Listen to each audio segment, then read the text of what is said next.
తాళ్లూరు మండలంలో విద్యుత్ sub station ప్రారంభోత్సవం సందర్భంగా ఏర్పాటు చేసిన సభలో తూర్పు గంగవరం గ్రామానికి చెందిన సుమారు 30 కుటుంబాలు వైసీపీని వీడి తెలుగుదేశం పార్టీలో చేరాయి. రాష్ట్ర విద్యుత్ శాఖ మంత్రి Gottipati Ravikumar, Darsi TDP incharge doctor Gottipati Lakshmi సమక్షంలో వీరంతా టీడీపీ తీర్థం పుచ్చుకున్నారు. ఈ సందర్భంగా పార్టీలో చేరిన వారికి మంత్రి గొట్టిపాటి రవికుమార్, డాక్టర్ గొట్టిపాటి లక్ష్మి టీడీపీ కండువాలు కప్పి సాదరంగా పార్టీలోకి ఆహ్వానించారు. తూర్పు గంగవరం గ్రామానికి చెందిన మైనారిటీ నాయకులు, యువత, విద్యార్థి విభాగం నాయకులు, కార్యకర్తలు పెద్ద సంఖ్యలో టీడీపీలో చేరడం స్థానికంగా ప్రాధాన్యత సంతరించుకుంది.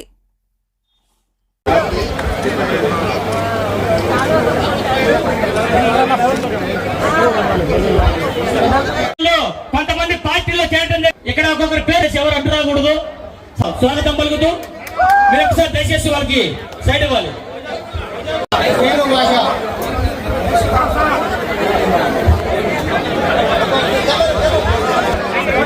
నా కన్నలేశ్వరంలో ఒకసారి ఇక్కడే ఉండండి. అందరికి మీరు కట్ట తెచ్చుకోండి. చూడండి ఒకసారి చూడండి, చూడండి.